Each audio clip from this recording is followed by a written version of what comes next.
And welcome to another edition of Insight with Iva and Siobhan. Our guest today is Dr. Paloma Mohamed of the University of Guyana. She's the Vice Chancellor. And we are discussing International Women's Month, International Women's Day, the accomplishments and challenges facing women. So, Siobhan?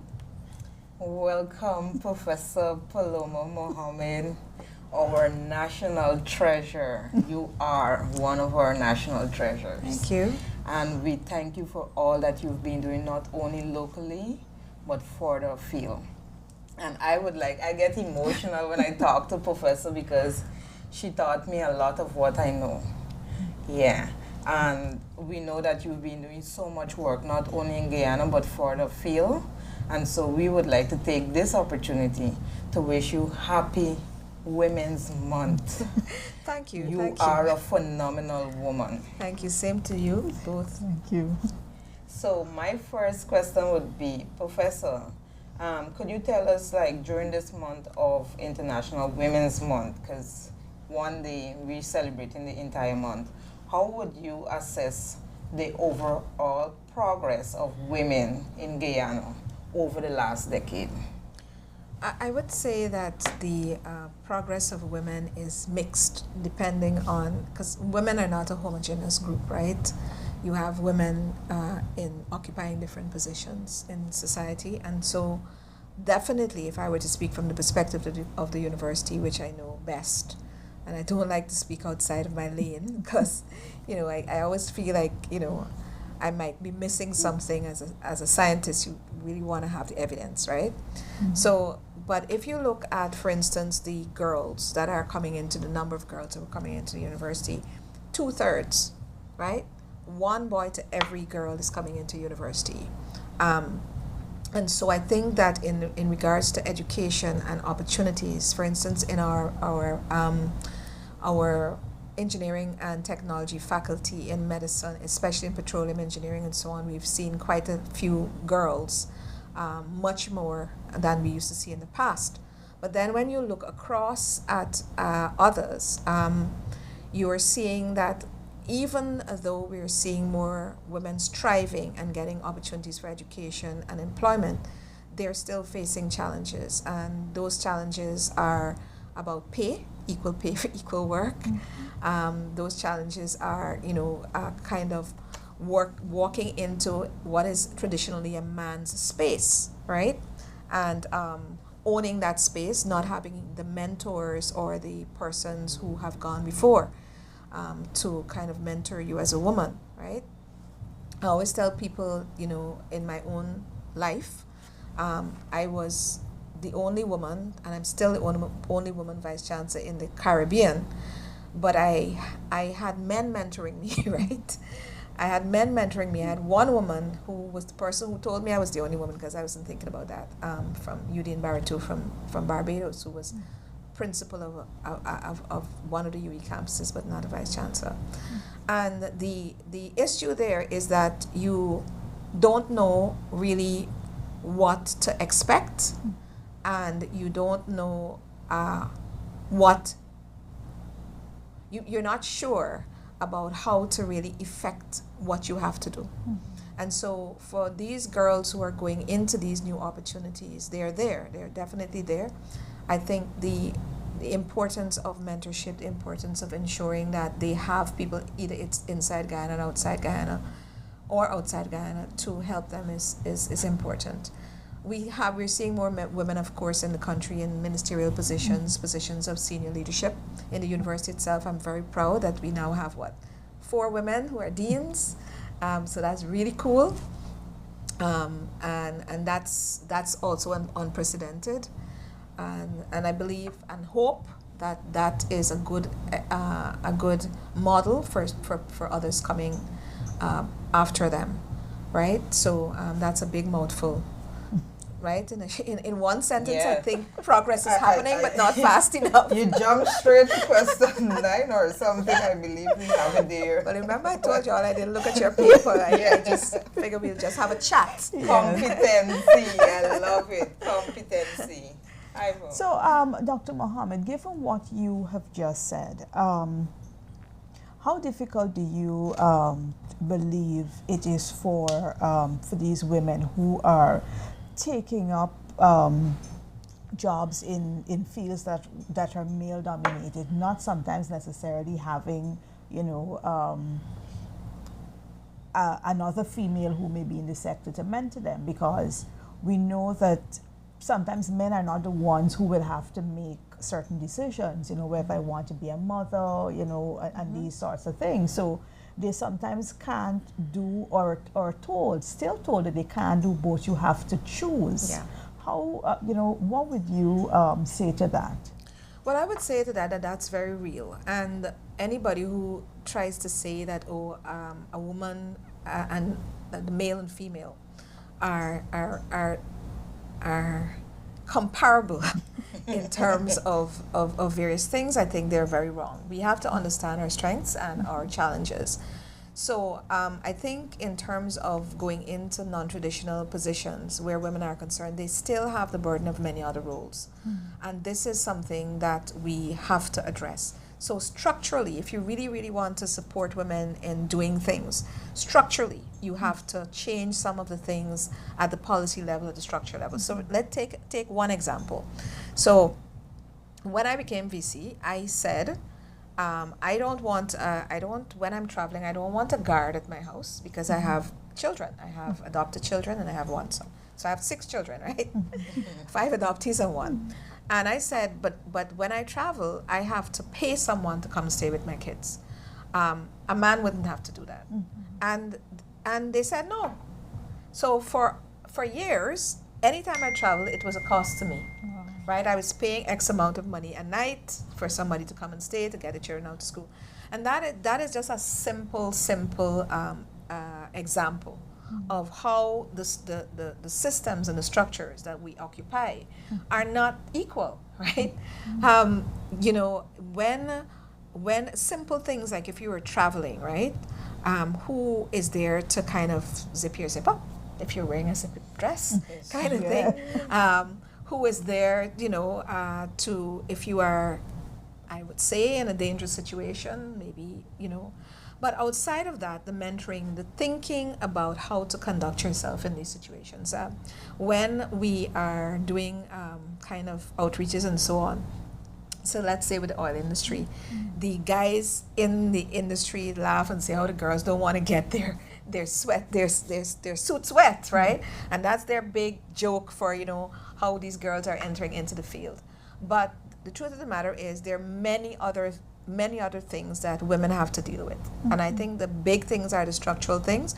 You still are expected, as the word you use, you're still expected to be all of these other, there's 7 roles, right? 7 or more roles, to be all these other things and still have to compete fair and square, even be better in certain areas than the male counterparts. But that's changing. And the girls are doing it, right? The women are doing it, and they're capable of doing it. Yeah. I think the first hurdle is to accept and believe that you are capable, you deserve it, and you can do it. That I think is important.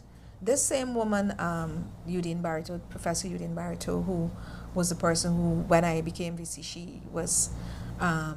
she wrote me and said a couple of things. And one of the things she said was that, women get opportunities.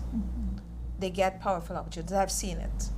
And they don't accept them because they feel somehow that this is going to be too hard. They're going to fail, and they don't want to take the chance. The way she put it is that women are afraid of their own power. And that was really empowering for me because I kind of thought about what does she mean by this. And the truth of the matter is I've seen women get, offered directorships, offered various things, and they say, no, because I have this and I have that. A man would never do that. They don't know what they're doing, but they have the confidence that they'll wing it until they know what to do. And women will say, we got to know everything, we got to get everything in order before we do it. But in truth, Nothing in life is that. You never know everything at once. You learn as you go. VC, you said something very important just now. You said when you became VC and you were thinking about your children and you had to take monies out of your pocket to ensure that they're safe when you're traveling and doing other work. Recently, a lot of touting has been on care economy. Yeah. What are your thoughts and what exactly is a care economy? Because I know you're the professor and we really want to hear from you. Yeah. Well, that's not my subject area, I have to tell you, right? So I'm going to tell you what I think, right? What I think, because I'm not a gender specialist, I'm a change specialist.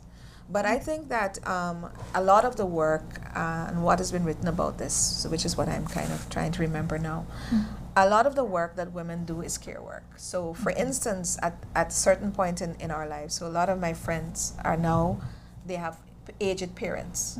Let's not even talk about our own children, because now you might not have, but you have parents. If you are here, you have parents, right? You might not have children.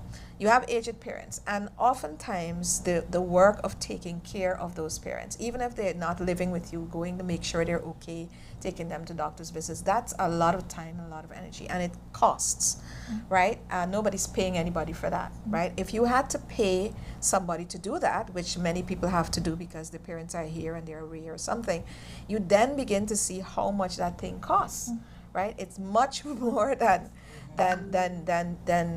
like paying a kind of a custodian for your house or a housekeeper or something like that. Then you add children to that. Then you have, if you have a partner, male, female, whatever it is, and they get sick, right? You're running back and forth to hospital. If you care about them, and hopefully we do, you're running back and forth to hospital. And then we have the extended family, right? We have aunties, uncles, we have neighbor, church lady. Like I have theater-guild people now because everybody's getting to be 80 years old, and you can't just say you don't care about them. So when you add all of that up, there's a lot of caring that we do, certainly in this part of the world, that is not accounted for, right? So it's not only about your house chores, because people still expect you to cook. I actually love to cook, so I don't mind. People expect you to do all these other things, and still you must show up looking beautiful, right? Right? So it's a lot. And I think women do it, but it's because they're expected to do it. They're expected to do it, but they should get help. And we need to train our boys and men to do some work. Some of them actually like it, but if you don't give them a chance. How do we? Yes, we have to train our boys to, and this is coming from the home, to take up these responsibilities, because I know in some homes, women even believe that certain work men should not do. But then going further, what are systems, workplaces or government agencies should put in place to actually help support women in the workforce? Yeah. So I think I go back to these policies, right? If you happen to have a sick anybody as a woman in a home, it could be your husband, your grandmother, your child, somebody, you have to get time off, right? Chances are you have to get time off. If you're in a workplace that does not recognize the specific roles of womanhood, and of motherhood or whatever it is, you are going to get taxed for that. Meaning they're going to take time out of your pay, right? In some cases.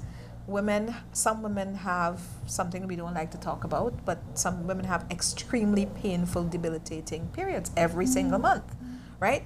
And you're either going to work and you're miserable because you don't want to be out of the day's pay or something, or you're staying home and losing the day's pay, or having to come back, and so there's that. And I'm talking also about when raising children, caregiving, leaving school, leaving home early, so that you could pick children up, and all those kinds of things that many times women have to do.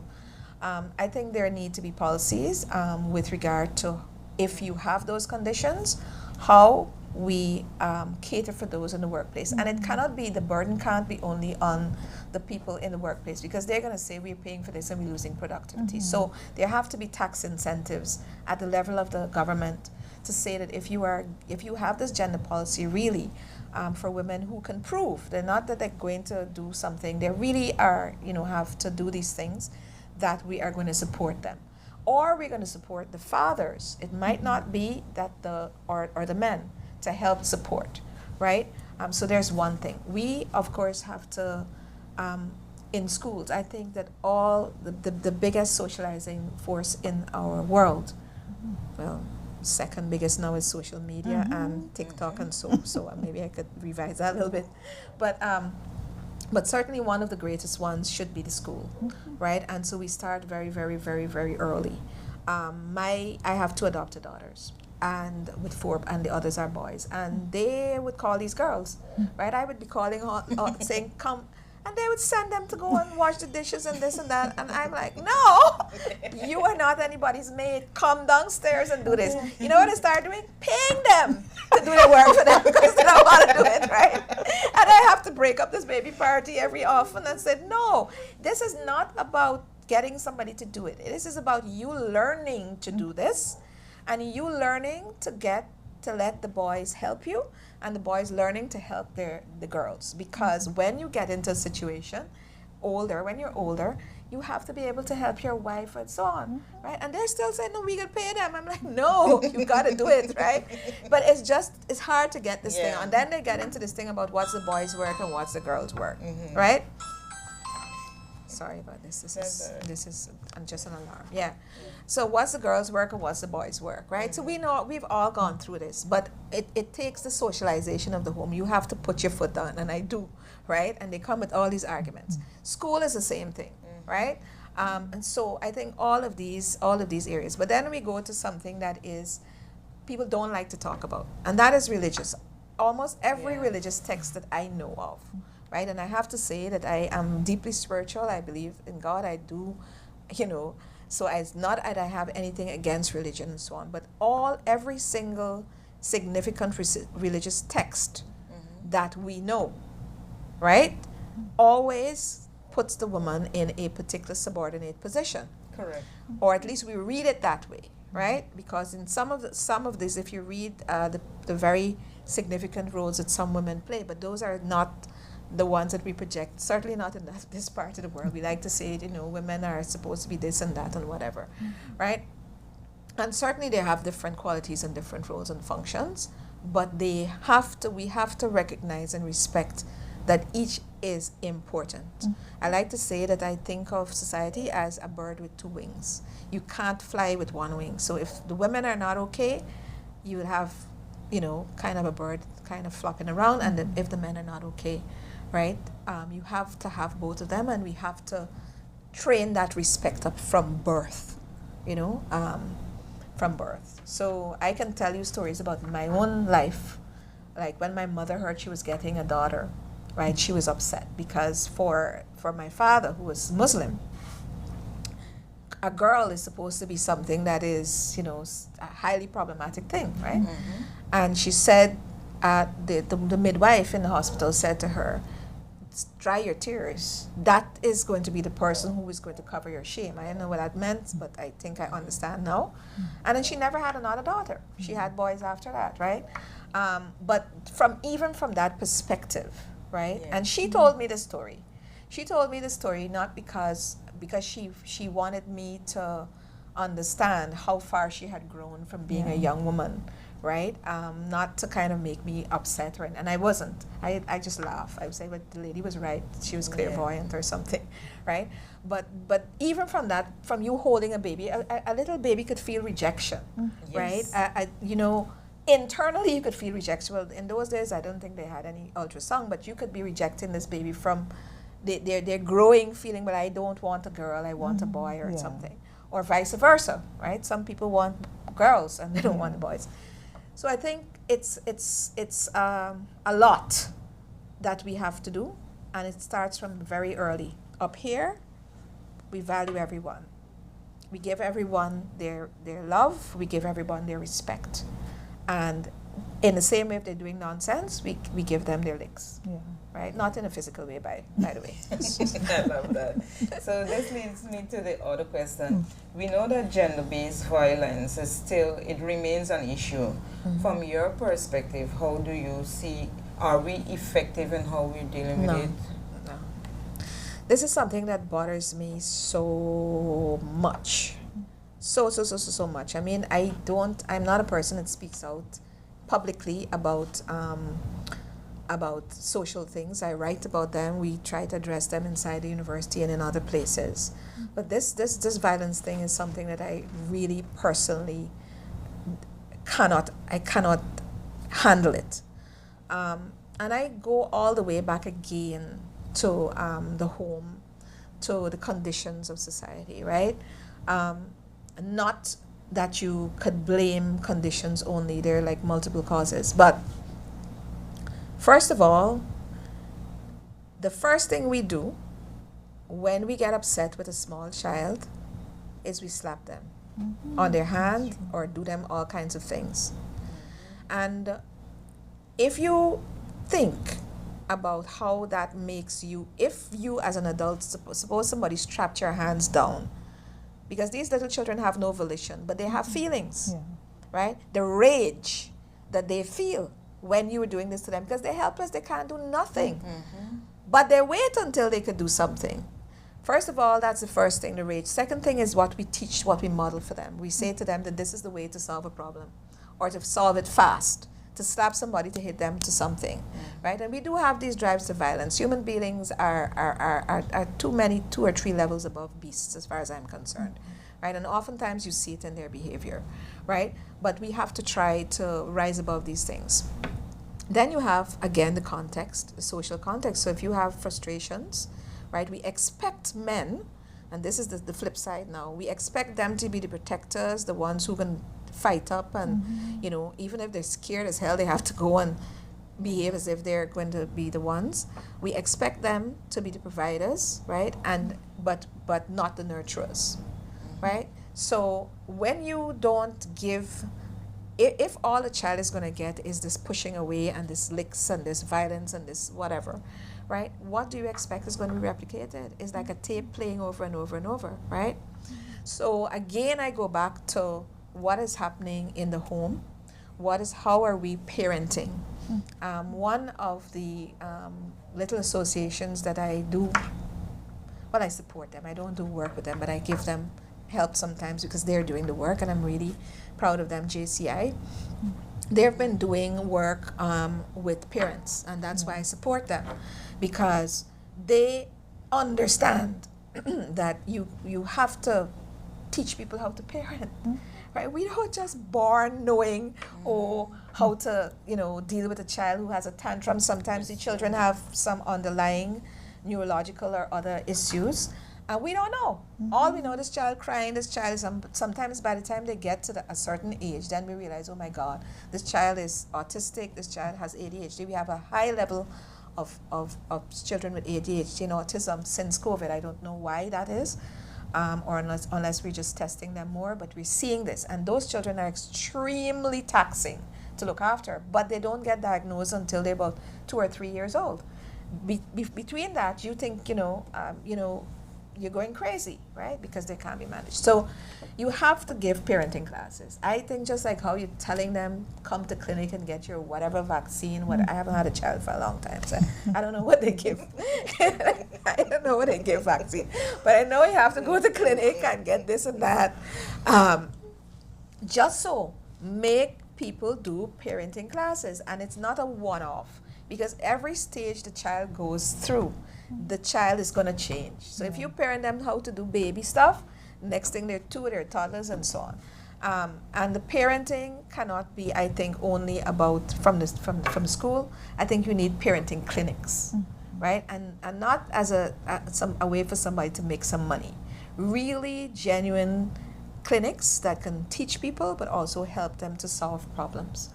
Right? Somebody, for instance, should jump online. You see all this stuff going on with TikTok and all the interesting things happen. You could spend a long time just being marveled at craziness people do. But the truth of the matter is, somebody could jump online and do some parenting classes. They do a Zoom every week, right? They must know what they're talking about, though. They can't just think that this is, they know, right? Or they can get people, because this is a way to immediately reach people. Because a lot of people are stretched and strained. They don't know how to do this, right? And a lot of women, right? The men tend to block things out when they can't handle them or lash out. But a lot of times when something is wrong with a child and you don't know, it's the mother trying, right? I always say a mother doesn't ever give up. Mother does not ever give up. This mother always there no matter what, right? Yeah. And that is also a burden, because that's a spiritual burden, I think, that mothers carry, right? And that's a whole lot of conversation about the spirituality of motherhood and womanhood, right? So, yeah. Just before, let me ask, VC, I know one of your brainchild at university is creating that school, the nursery school. And you just touch on it here. Could you tell us a little bit more? Because I know... So yes, it's not my brainchild. I actually only enabled it to happen. The brainchild, the person who was trying for 10 years to do it, was Dr. Michelle McBean, who is an early childhood specialist. She's now the Dean of the Faculty of Education and Humanities. But what is marvelous is that she mentored a young man called Dr. Lyndon Lashley, and he has been the first director of the school. Michelle had been trying to get that school done for years. They wouldn't give her land and all kinds of things. So when I became VC, she came to me and I said, but we work it out. We got the permissions and we got the land for her. UNICEF supported, CDB supported through the government at the time, Ministry of Finance and so on, and a lot of support there. That school is a special school because it caters for children from 3 months old to 7 years old and along the spectrum. So children who are neuroatypical, meaning they're not typical children, and either they have challenges or they're genius. So they have those, and then they have the normal ones, or the ones that fall in between the normal. But what is amazing about this conversation is that Lyndon Lashley, even though he is male, and in fact I think because he's male and he's the director of the school, you've never seen a more nurturing, beautiful human being than this man, right? His children love him, boys, girls, everybody. But what he has done in that school is that he has a ministry or a forum for parents, but specifically for fathers. And so he does a lot of work with the fathers of the children, as well as the fathers of those who would have graduated already. Because I think they've had their third graduation now, right? Since the school started in 2003 or 4, something like that. Yeah, 2002.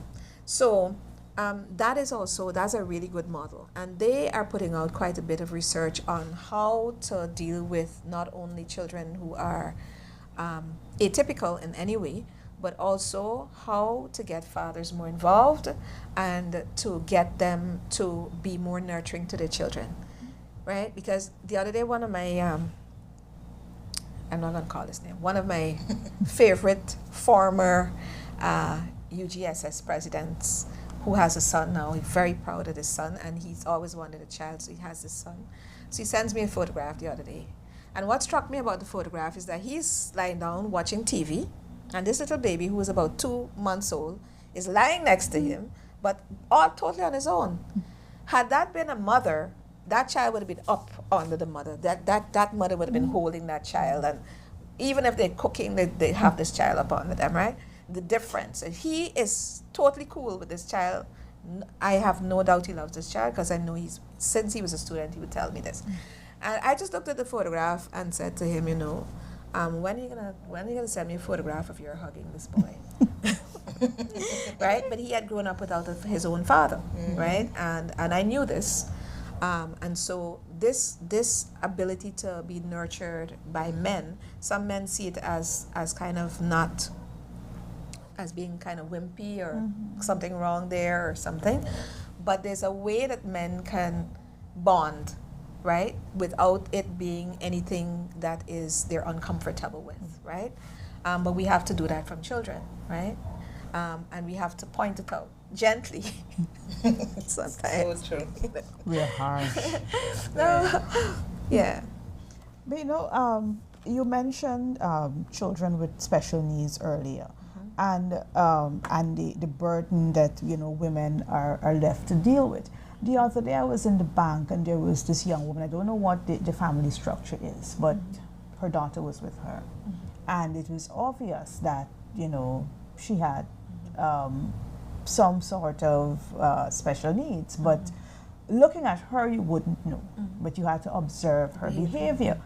And, you know, the mother is trying to get work done in the bank. But then there is this little child who's just running around. And, you know, it was sad to see adults basically judge this young woman, because you're hearing things like, she got to stop giving this girl so much sugar, she just unruly, and these sorts of things. And, you know, they got to learn to control the children. And I'm like, how do we, you know, as a society, educate people, you know, to want to recognize that, you know, the child has some sort of challenge, the mother is trying, but then also we have to be, you know, have some sort of empathy. Yeah. So that's where the two of y'all come in and giving y'all homework, right? I'm giving y'all homework. Get some people, because people look at you, right? You have a really important, a journalist, really important role to play in educating people and kind of cultivating that kind of empathy, right? Because everybody who was talking there clearly watched some TikTok something and figured they could diagnose what is wrong with the child. Sometimes absolutely nothing is wrong with the child.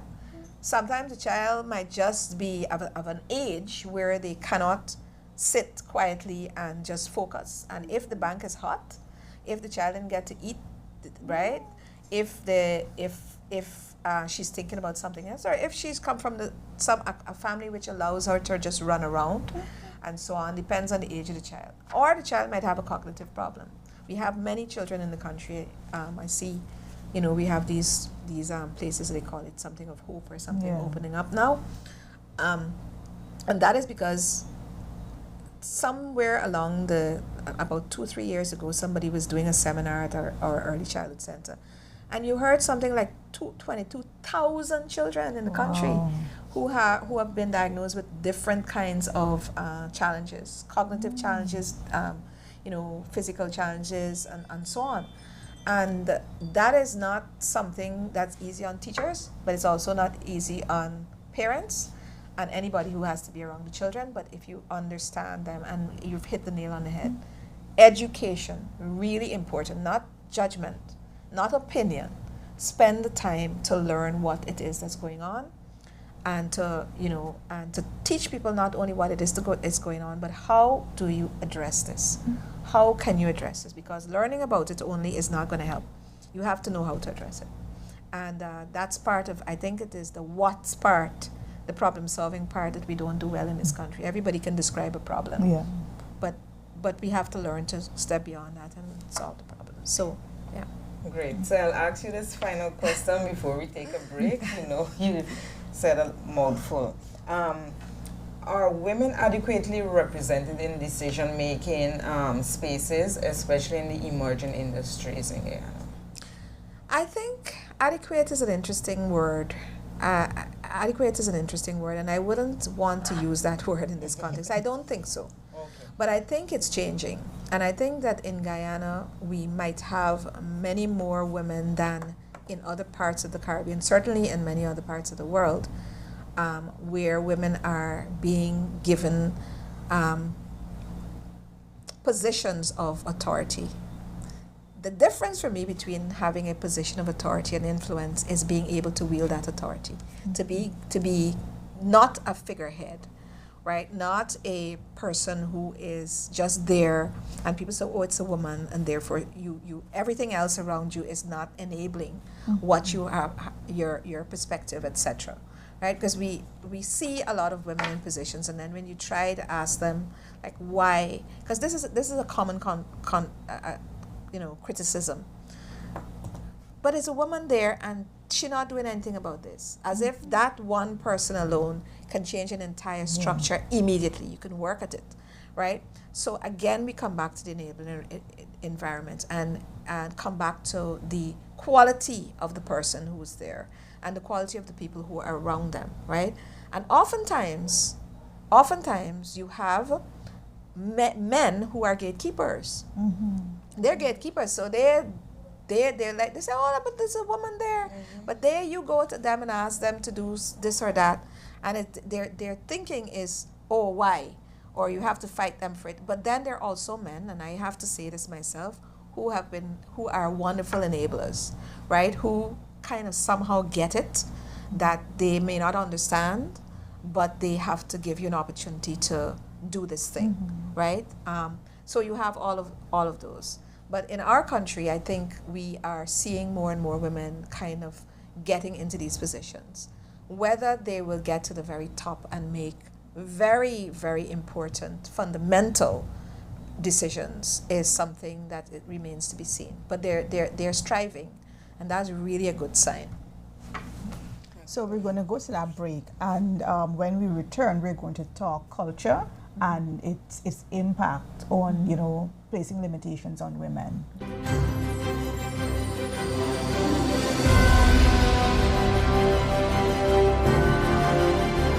As Guyana celebrates its Diamond Jubilee this year, your credit union celebrates 62 years of existence.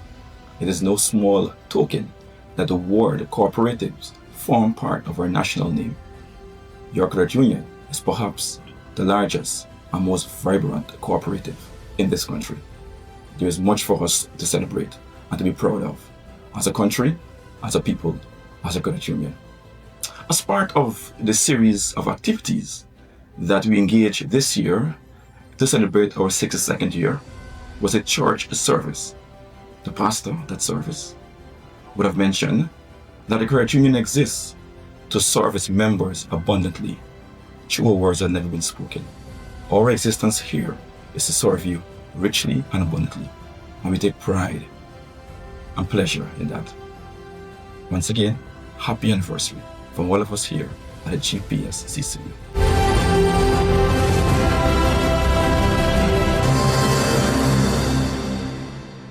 And welcome back to Insight. With us here is the Vice Chancellor of the University of Guyana, Dr. Paloma Mohamed. Now, Dr. Mohamed, we have been hearing, this is 2025, this is 2026, and these things are still happening. But many times we forget that cultural norms, really play a great part in how we behave in society. Yeah. How have those cultural norms actually limit the growth of women? Well, we talked about many of them before, right? In the first segment, we talked about religion.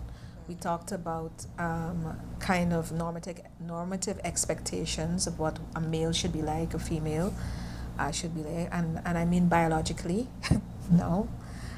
We've talked about how the systems that have been created largely by men and managed and policed by men are not necessarily completely conducive to the empowerment of women or their advancement. We've also not talked about other women.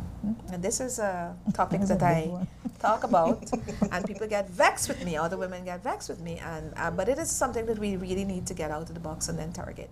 Why is it that other women, first thing, at least they openly do, maybe men do it in private, but women will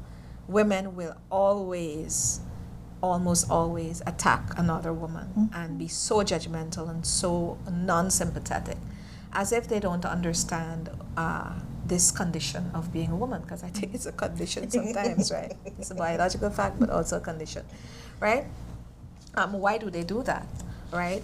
And there are many theories about this. I wouldn't go into it, but one of them is about the resource allocations, because there's so few spots at the top or in these places open up for women, that other women feel that to get to them, they need to kind of pull people down. But they also are pandering to the men in their lives, because if you kind of listen sometimes to what a woman is saying, she's kind of parroting what the husband or the significant other is not going to come straight out and say. They push her in front to say it. She's stupid, she's saying it. But anyway, or whatever she's doing, she's pleasing or whatever, right? So we have all of that. We also have the question of the constraints on women's lives, right? And because many of these things actors' constraints. We've talked about the caregiving, and that is not how much you give, but it is not reciprocated, or you don't get the value for it, right? And sometimes you don't even get thanks for it, which is very painful to many women. But you also do not get support of other women most of the time, right?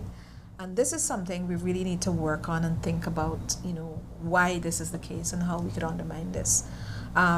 Because if you are in a country like ours, and a world in a certain sense, where women are more numerical, they're more in number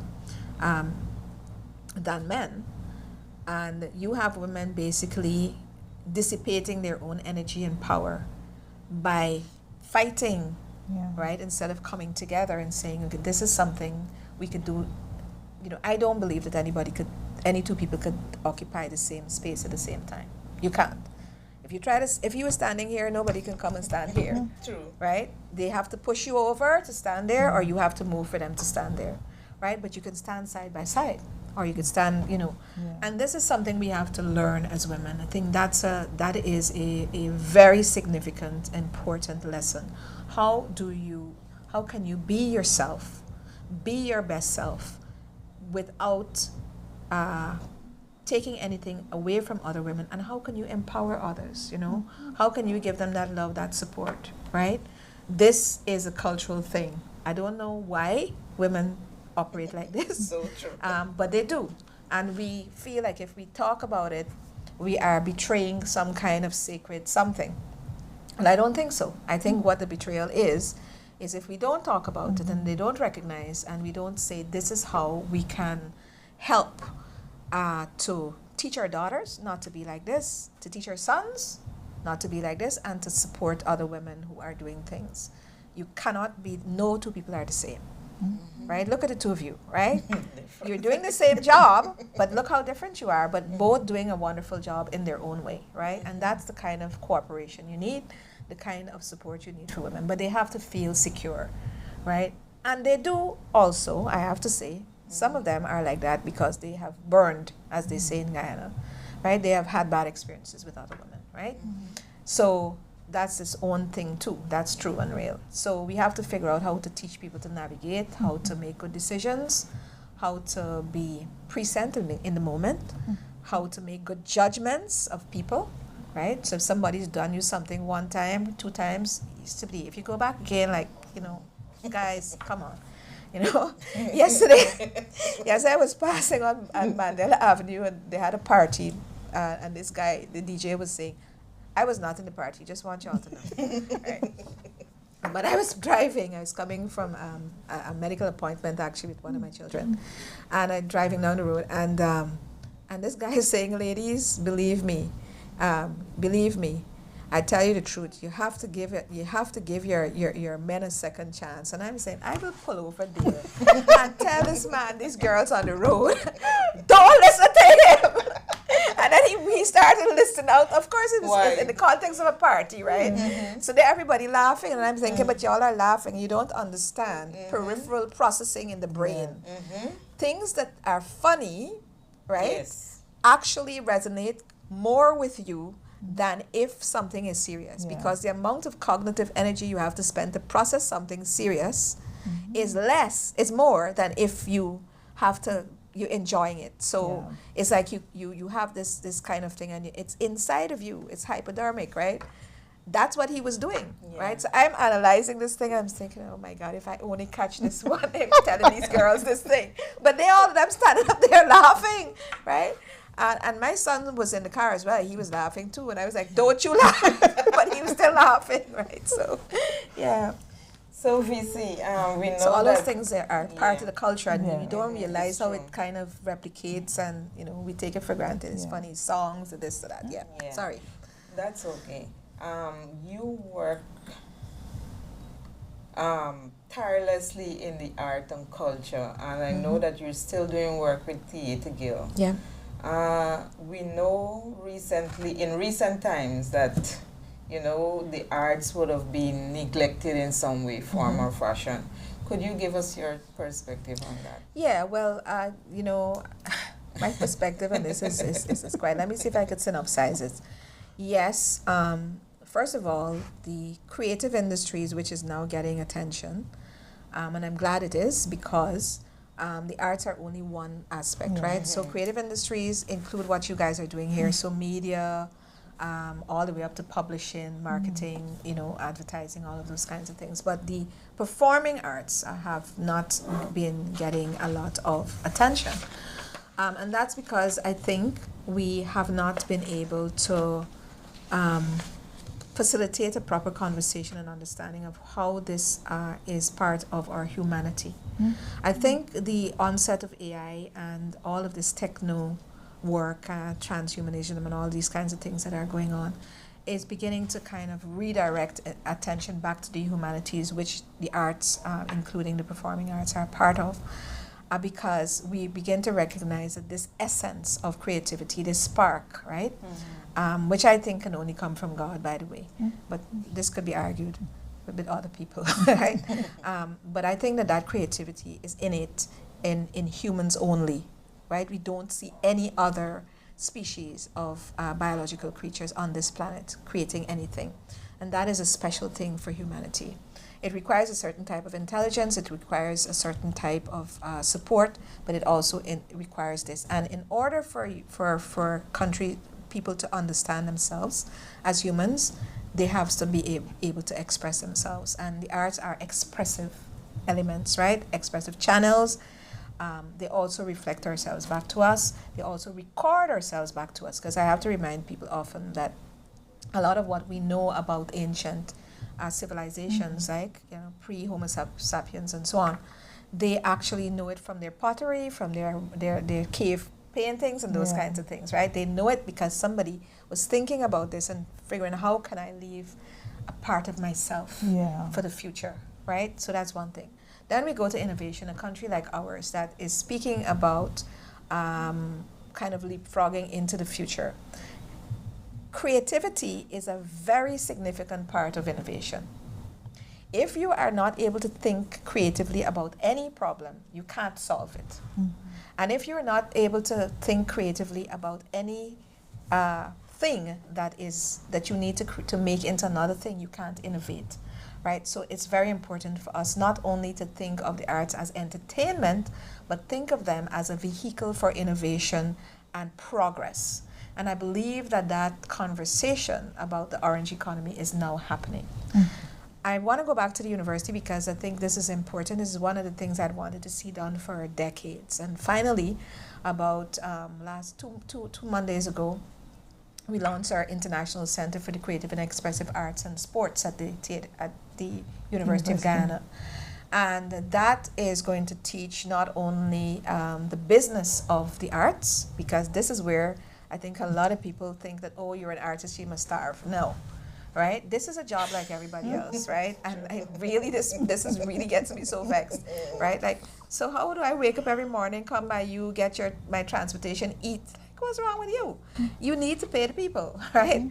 And pay them properly once they do proper things. They can't come throw themselves on a stage and they didn't practice and they're not doing things properly. So it works both ways.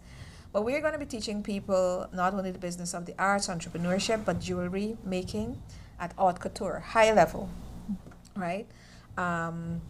Dance, theater, writing, weaving, those kinds of things at an academic level as well as at an artisan level, because we know that everybody does not want to do and does not have to be. So that's what we're doing. Our Faculty of Education and Humanity has been reordered into these centers, and one of them is the center it's called ISLID, right? No, ISIS, that's the one with sports, right? And so we're going to be doing this. And so I think it's a really good time for us to do this. The other thing is that, people sit down and say, oh, Guyana is making so much money from oil and gas, and they're killing you about royalties. Of course, we want more money for sure, right? That's a given. But do you know the business that earns the most money in the entire world is entertainment, right? In the entire world. But we're not quarreling about the royalties that our artists don't get and the country doesn't get for certain things that we have not put in place yet, right?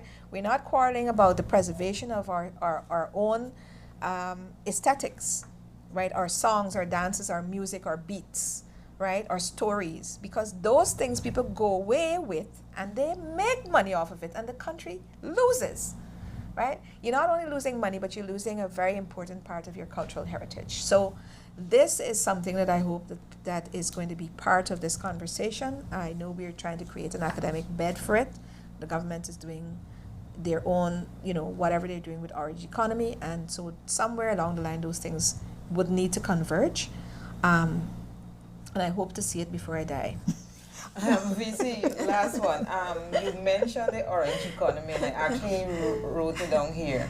A lot of people don't understand what it is. So could you please help us to understand it better? My understanding of it is is that it is really that the creative industries.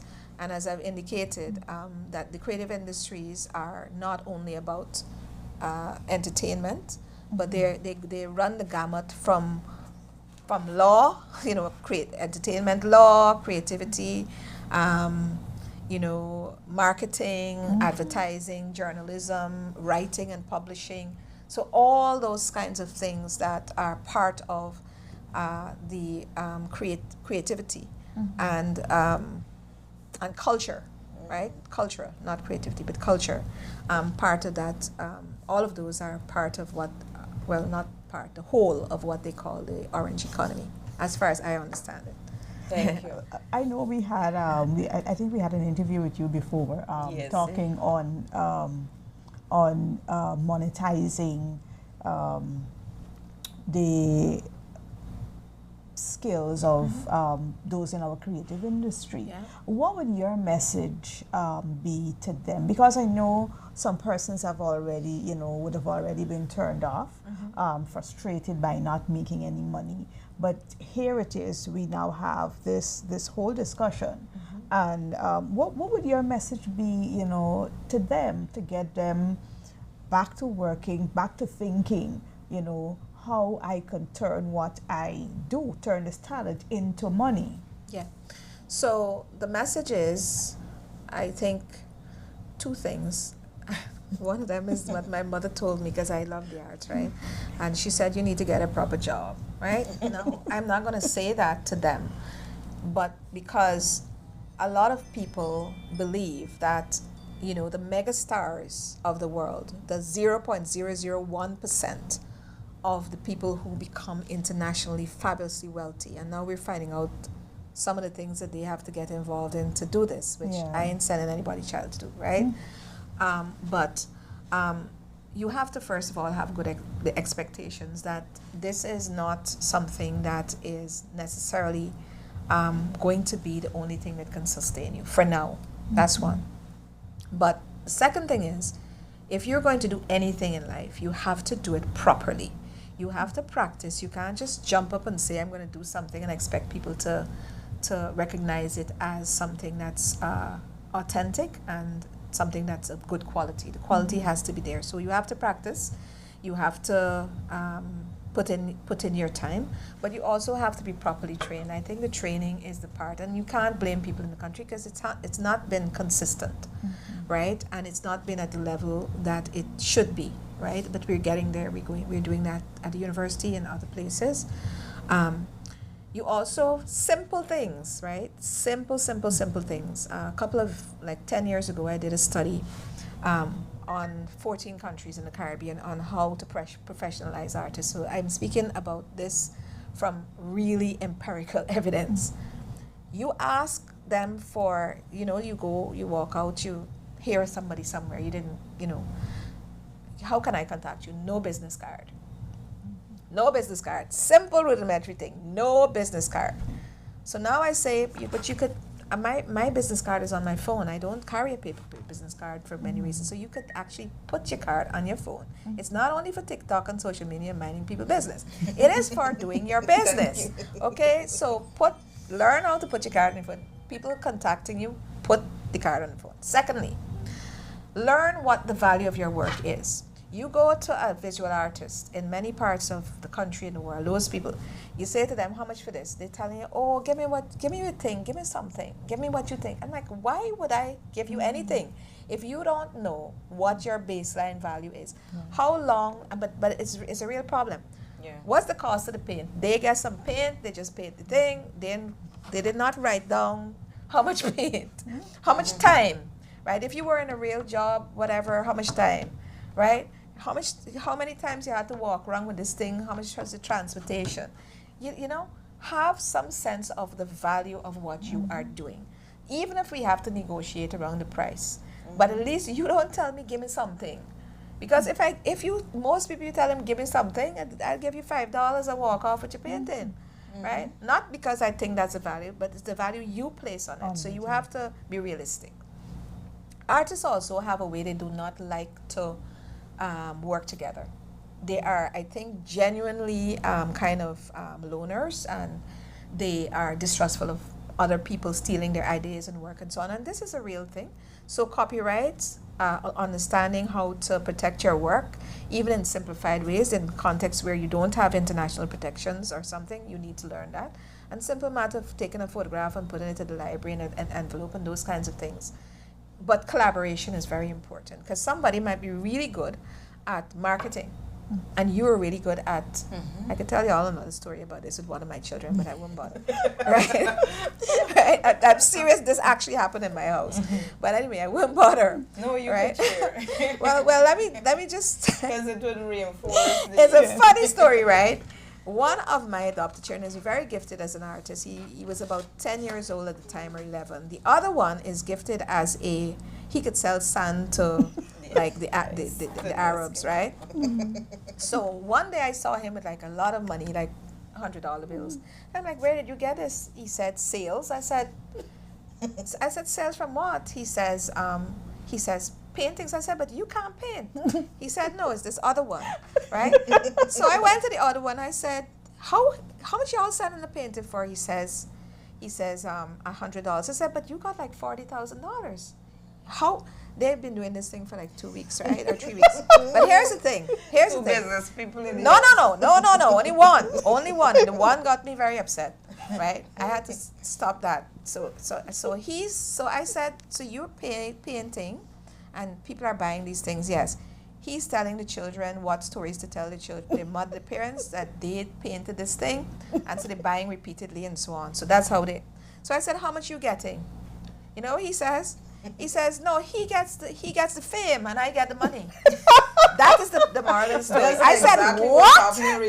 I said, and this one, the little one was like, yeah, he got the fame. Everybody. I said, listen to me. This is not happening. Here's how the story ends now. So I'm like, this is not happening. You cannot have people exploiting your talent like this. You have to give him some money. So he said, okay, he's giving him $5 off of every 100. I said, no, you got to give him more. He said, well, okay. How much you want? I said, you have to give him half. He said, well, this is not profitable for me anymore. He done. He's right? Serious, He's right? a businessman. He's a businessman. But this is among children. This is the demonstration of how the collaboration could have worked if he didn't want to. But you have to collaborate with somebody who's good at selling, who has the talent. And then somebody who has the talent, who has to know their value and worth. And That's a very profound It's a real story. It's a real story. Real story, right? But you also have to learn your contracts. So you have to know, people go and perform for people, right? And they don't have a contract. They didn't discuss the amount of money, right? People tell you, oh, well, if I make some money, you'll get. Okay, maybe. But you have to have, you gotta have something. Yeah. Then you go on to court. What do you have in court? Nothing. Yeah. Right? They say they can give me something. What is give me something? Even if you agree to a low amount, you must have a little simple contract. So there's so much about this, right? And then we have to have a small claims course, because poor you don't have no big money and so on. You can't go get a big lawyer.